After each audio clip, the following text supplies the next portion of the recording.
Hello and welcome to the College Investor Audio Show, an interview show today, as our own Robert Farrington had a chance to sit on the Money Life show with Chuck Jaffe.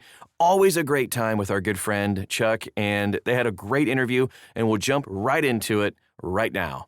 Robert Farrington, welcome back to Money Life. Hey, thanks for having me. You are catching us at a great time here with all these changes launching in about a week. Yeah, or we think they're launching. There's a couple of legal challenges that they may have to still wind up getting through, et cetera. And even with the changes, which we've had plenty of time to know that they're coming, it seems like they're still kind of writing some of the rules on the back of the envelope going, oh yeah, let's do this way or that way. So run us through at least what we know is supposed to be happening now and expect to be happening starting July the 1st. Yeah, so I like to break this into two parts. You have the people that are borrowing, and then you have the people that are in repayment. So if we start on the repayment side of things, there is a new student loan repayment plan launching called the Repayment Assistance Plan, and that launches on July 1st. Coordinated with that plan is 7 million Americans that were stuck in the SAVE limbo. This was the Biden administration's repayment plan that was then struck down by the courts. Well, they are now going to start getting notices effective July 1st that you will have 90 days to enroll in a new repayment plan. Now that all the legal stuff has been settled, those borrowers are going to have to move into repayment, and they will have the option of the new repayment assistance plan, or they can go into the legacy standard plan or the legacy income-based repayment plan. Then you have massive changes on the paying for college side with, like you said, the new student loan borrowing limits. So on the undergraduate side, nothing is changing for the students, but parents, for the first time ever, will be capped at $20,000 a year or $65,000 total. If your listeners aren't understanding that, student loan undergraduate limits are capped at $5,500 a year for freshmen to $7,500 a year for seniors. And parents usually step in these days to fill the void with federal loans. And previously, that was uncapped. And now, for the first time ever, there will be caps. And as you mentioned, there are going to be graduate school loan caps for the first time ever as well. However, as of recording this morning, a judge has issued a preliminary injunction to stop some of the caps. They are going into effect. It's $100,000 aggregate for graduate students, $200,000 aggregate for professional students. The injunction just impacts the classification system of what's considered graduate and what's considered professional. Previously, professional school programs were things like doctors, lawyers, dentists, chiropractors. And the lawsuit said, well, what about nurse practitioners, physician's assistants, and other high-earning specialties? The judge said, yeah, we need to relook at this law. The caps are still going into effect, but there may be some changes on what qualifies for each tier. Let's deal with these things in the order that you talked about them. Yeah, let's do it. So when we are talking about repayment plans, obviously you've got folks who they were kind of in this limbo, but at least the early things that I've been hearing suggest that nobody's happy about the change to the new plan, which, by the way, is basically brought about by the one big beautiful bill. This is part of what was thrown in there as well. Does this amount to the people who were trying to pay off student loans, who had been in repayment in many cases for a long time? Everybody's got to go through this, and they're somehow going to wind up paying more, because that's what the public seems to be thinking, at least. You know, like all things, there's a lot of nuance to it. And so if you want to classify the repayment assistance plan, first let's break down how it works. It sets your monthly payment from a $10 minimum up to 10% of your adjusted gross income. That 10% is for $100,000 earners or more. And it stair steps all the way through that range. So if you're making $50,000 a year, you're at 5%. Okay? But it does include two features that I think every borrower has been begging for years. Number one is it has an interest subsidy waiver. And this means that if your monthly payment does not cover your interest, any unpaid interest is forgiven every single month. So in practice, that means that if you enroll in this plan, your loan will never grow more than the balance that you enrolled in that plan at, which you've heard our stories here. It's like, I started paying my student loans 10 years ago and it's a double the balance. Well, this prevents that from happening. Part two is there is a principal reduction subsidy of up to $50 a month. So if you make a payment and it doesn't reduce it by $50, they'll take up to $50 off your loan. So again, you'll continually see a declining balance over time. Now, there is a trade-off. There's always a trade-off. The trade-off is that time-based loan forgiveness attached to this plan is 30 years. That is compared to 20 or 25 years for the existing income-based repayment plan. So they're making you pay for another 5 to 10 years. And from an economic perspective, you're pushing more borrowers into repayment during their peak earning years. Because let's say that you were 22 when you started this, right? You graduate college. Right now, you're done at 42 or 47, and now this new plan is going to get you to 52, which basically covers your 40s, which for a lot of Americans, they really start reaching peak earnings. So the government's bet, of course, is that they're going to get more people to repay versus having more people to forgive. With that being said, it's not as bad as the current plan. So when you run the math, right, I think people are like, well, it's not as generous as the Biden administration's SAVE plan was. And they are correct for a lot of cases, except when you're below about 50K, it's actually more generous than the Biden's plan is for borrowers below 50K in income. However, it's better than IBR, the current income-based repayment plan, in many situations. And so, is it all bad? No. Is it all good? No. It's definitely falling in the middle of the two. I think the complaints that I'm hearing have been mostly from folks who are well into the plan, had been doing long-term financial planning going, I'll be out in 20 or 25 years. And there's no grandfather provision, is there? There's no ability to say, hey, I've been paying for 18 years. I'm 2 years away. And now it's like, no, you're 12 years away. No, absolutely there is a grandfather. So if you are currently enrolled in IBR, you get to continue to stay in IBR. You're not forced to change to this new plan unless you borrow again and make yourself a new borrower, or you consolidate your loans, which in turn makes you a new borrower after July 1st. If you are an existing borrower and you've already been paying for 15 years under IBR, it probably just makes sense for you to finish out your time in IBR and get your loan forgiveness. It's also important to note that your time in these plans carries forward into the WRAP plan because they're all under the same umbrella of income-driven repayment plans. They all follow the same rules of it. It's just the newest one of them. And so if you did want to switch, I don't know why you'd want to, but if you did want to, that 15 years would carry into the repayment assistance plan. And so you'd be halfway to forgiveness. Right. It would just lengthen your time. But again, the complexity of the rules is why I think, I've been reading the stories about it. That's why I turned to you, because I know there's too many things for me to try to keep track of, and I will lose them. And I don't blame consumers for messing it up. And worse yet, there are some mistakes you can make here that they're expensive mistakes. They really are. And I think that's the biggest one is that if you are a current borrower, the repayment assistance plan probably isn't the best plan for you.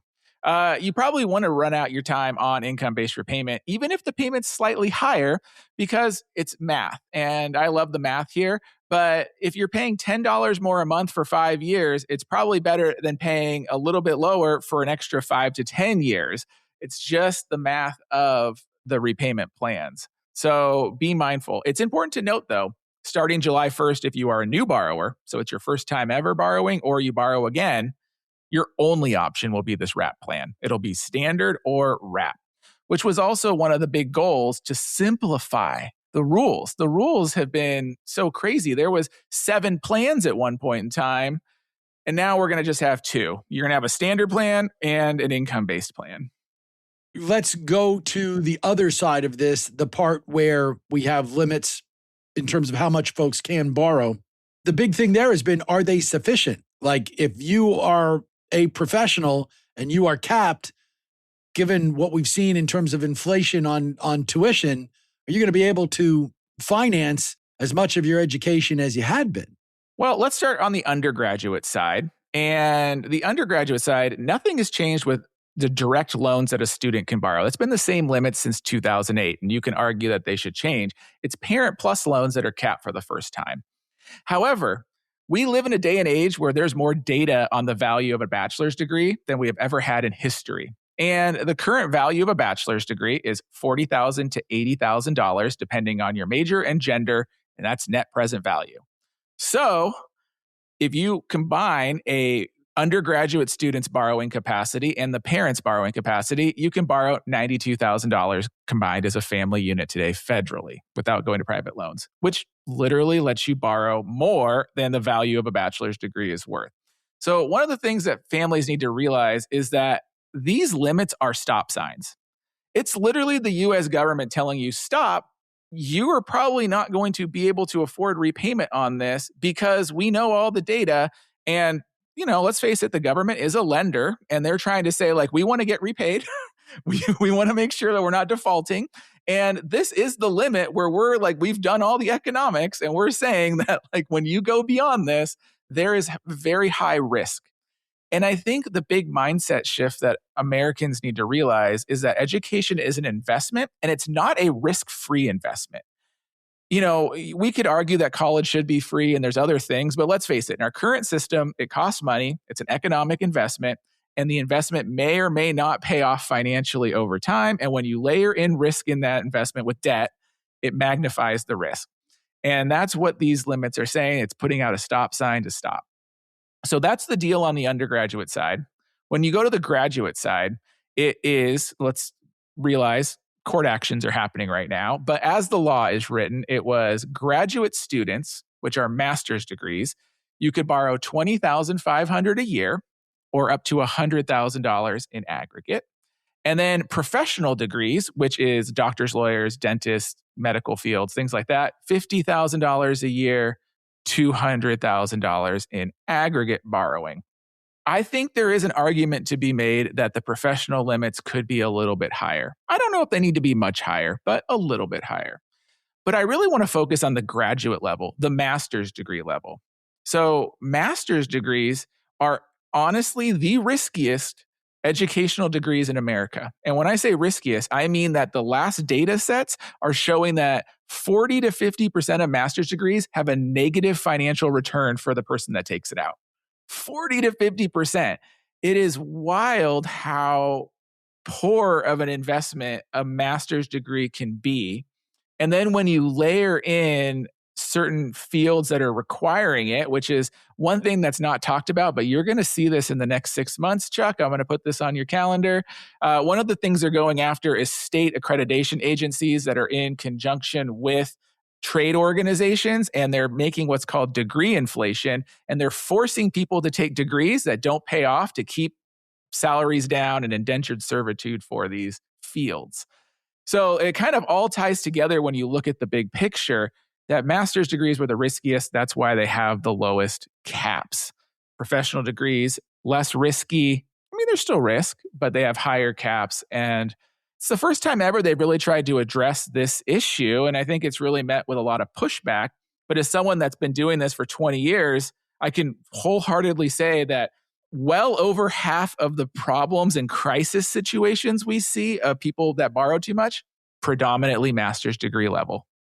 And it's interesting because Sir Angus Deaton, who's been a guest on my show, Nobel Prize winning economist, did a lot of work on poverty and says a college degree, a basic college degree, is the single biggest determinant of a family being able to be above the poverty line. So beyond the payback statistics, this is the setting you up for generations where you're above the poverty line. But then there's that risk. And again, that's where it winds up going. Why is this not being pitched at all as this is the government trying to get some measure of responsibility on college borrowers? Because that is not the narrative that is out there in the public. It's not. And I do think it goes back to the innate feeling that education is a societal good, which it generally is. And also that education can better you and better you out of poverty. But the problem is the data says, especially at the master's degree level, you're not getting that result. Like you're just not. These people are struggling well into their 40s or 50s. They're not able to start a family. They're not able to start building that wealth because they overpaid for a degree that's not paying off financially from them. And so I do think, and I grew up in this generation, that college was a golden ticket at all levels. Like you just pay anything. Like you get that degree and you will suddenly have generational wealth. And I think we're all seeing that that really isn't the case. And you really need to think about it through the investment lens that there is a dollar value that, like, yes, getting a master's degree might boost my salary by $2,000 to $5,000, which translates when I'm 40 into an extra, I don't know, $150,000 in lifetime earnings. Do I want to spend $150,000 for $150,000 of future lifetime earnings? I think you and I both know the math of that's silly, right? Present value of money. But if I could do it for $10,000, hey, maybe that actually is a good investment. And I think we have not taught the financial literacy when it comes to this idea of investing in education enough, because we've continued to sell education as like it's always a good thing and it's a societal good. And I don't dismiss that it's a societal good, but I also don't want to see, for example, social workers, like they're trying to do a societal good, but state laws require them to get a master's degree, and yet they're the lowest paid profession in almost every single hierarchy of rankings. And we make them take more debt than every single other career field. And so for the individual, that's a really crappy place to be, because like you're trying to do work and get into a career field that you want to do and you think you're adding societal value, but you personally don't get societal value. You can't build wealth. You don't get to hit milestones of buying a home and things because you're dealing with the debt and all the financial aspects that come with that career field. Quickly, because we're about out of time, is the other issue here a political issue? I mean, we had to mention Biden. We had to mention the one big beautiful bill. And there is definitely this political divide in our country where, the educationally elite or what have you. The truth is, this is not about any of that, but it gets bogged down into that. I mean, I can imagine that the feedback to this conversation will be probably coming at me from both sides going, you're buying the folks who are saying this is a bad thing, or you're buying the folks saying this is a good thing. And that's political. That's not the math, right? It is political. And I think I always like to read the political tells on who's challenging what. And so I do think we're going to see some reforms because, for example, this degree classification thing, it does leave out some high paying degrees. But if you'll notice, there's not a lot of political will to try to change the repayment plan system because a lot of parties on both sides realize that having 7 plans and the messiness of it, and every president over the last, Bush passed one plan, Obama passed a set of plans, Biden passed, every president's passing repayment plan changes, and it's going to happen again. But I don't see a lot of political will because the repayment plan assistance plan is about as a compromised repayment plan as you can get. Wasn't as generous as Biden. It was better than the Bush and Obama era plans. And if you wanted to design a plan that benefited low income borrowers and made higher income borrowers pay more, I mean, that's exactly what you developed. So there's that aspect to it. I think the loan limits, again, people don't like, we're Americans, we don't like to be told what to do. And when we see a stop sign, a lot of us don't always stop. And so when you're looking at that from that perspective, it's very frustrating. But, the government's trying to send a message to both borrowers and to educational institutions because the educational institutions have kind of taken advantage. And I don't think a lot of people realize how much schools' financial aid offices operate like a used car financing lot, where I can get you into this seat any which way we can. Let's do this, let's do that, and we can get you in. And they're trying to sell seats. They're not necessarily trying to help you be a better, person in any which way. They're a business. Even the nonprofits are a revenue generating business. Yes, they spend all the revenue on their activities, but they're still in the big game of generating revenue. So I think people need to realize that these are there. I think we will see some future changes, but I don't know if it's going to be as drastic as this because a lot of these things are trying to get things in the right direction, I think, to help the overall picture of why education costs as much as it does, while pushing a little bit more accountability on the individual and the family to make a better informed decision. Robert, great stuff. I appreciate you coming on and clearing it all up for us. Obviously, there's going to be more to talk about, so we will see you again down the line. And that is our show for today. I hope it was helpful to you and just kind of staying on top of all the stuff that's going on. If you want to continue to do that, we have articles and resources and links and everything you could possibly want to know about the landscape that's happening right now at thecollegeinvestor.com.